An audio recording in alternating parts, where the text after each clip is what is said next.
ओम गणेशाय नमः। आज बुधवार के दिन आइए सुनते हैं माँ लक्ष्मी और गणेश जी की यह कहानी। आज की यह कहानी दिवाली की हार्दिक शुभकामनाओं के साथ गणेश जी महाराज और माता लक्ष्मी की एक बहुत सुंदर कहानी लेकर आई हूँ। उम्मीद करती हूँ आपको यह कहानी जरूर पसंद आएगी। एक समय की बात है, किसी नगर में एक ब्राह्मण और एक ब्राह्मणी रहती थी।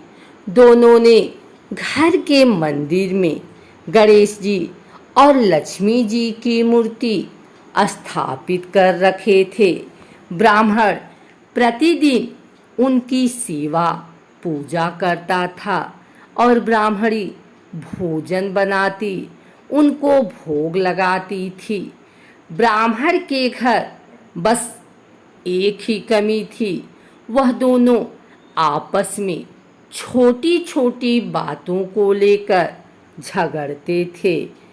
ब्राह्मणी भोजन बनाती तो ब्राह्मण को कहती भोग लगा दो। ब्राह्मण कहता तुम लगा दो, मैंने पूजा कर दी है। जब भगवान को सुलाने का समय होता, आरती का समय होता तो ब्राह्मण कहता तुम कर दो और ब्राह्मणी कहती तुम कर दो। परंतु नोक झोंक के साथ दोनों का गुजारा हो रहा था।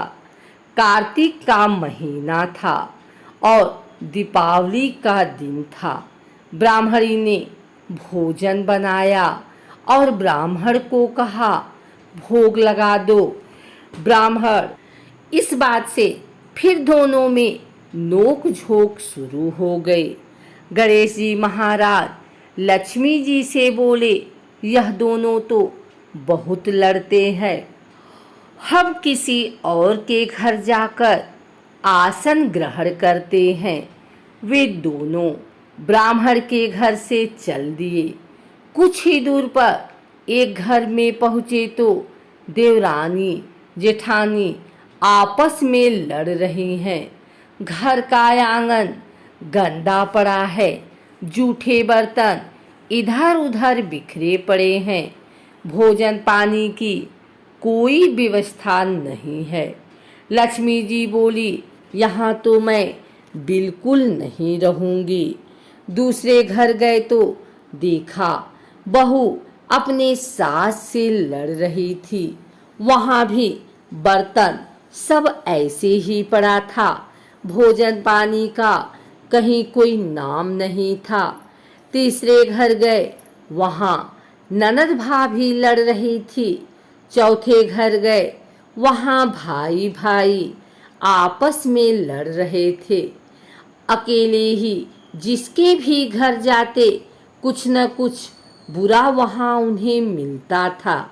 फिर लक्ष्मी जी बोली गणेश जी घूमते घूमते बहुत समय बीत गया, कहीं भी भोजन पानी नहीं मिला, चलो ब्राह्मण के घर वापस चलते हैं। वे दोनों ब्राह्मण के घर पहुँचे। अंदर से पकवानों की खुशबू आ रही थी। द्वार खटखटाया। अंदर से ब्राह्मणी बोली मैं नहीं खोलती द्वार, पहले तो तुम चले गए, अब क्यों आए हो? वे बोले ब्राह्मणी अब नहीं जाएंगे। ब्राह्मणी बड़ी होशियार थी, बोली मैं नहीं मानती कि अब दोबारा आप नहीं जाओगे, पहले मुझे वचन दो तभी मैं द्वार खोलूंगी। लक्ष्मी जी बोली मांग ब्राह्मणी, क्या मांगती है? तब ब्राह्मणी बोली अन्न दो, धन दो, पूत पालन दो, सोने का अखाड़ दो, कुल आई बहू दो, हाथी घोड़े दो, लाभ लश्कर दो, 12 वर्ष की मेरी काया हो, 12 वर्ष की मेरी ब्राह्मण की काया हो जाए, ऐसा वचन दो। लक्ष्मी जी बोली, जा ब्राह्मणी, तुझे यह सब प्राप्त होगा। ब्राह्मणी ने द्वार खोला। गणेश जी और लक्ष्मी जी ने अंदर प्रवेश किया और ब्राह्मणी से बोले, ब्राह्मणी, तूने तो हमें ठग दिया, पर जा, तुझे यह सब प्राप्त होगा। लेकिन एक बात याद रखना कि आज के दिन यानी दीपावली की रात को अपने आंगन में चौक पूरकर एक चौमुखी दिया सारी रात जलाना। मैं तेरी 7 पीढ़ियों तक विराजमान रहूंगी। ऐसा कहकर गणेश जी और माँ लक्ष्मी जी ब्राह्मण के घर वापस विराजमान हो गए और उनकी कृपा से ब्राह्मण के घर सब सुख ही सुख हो गया।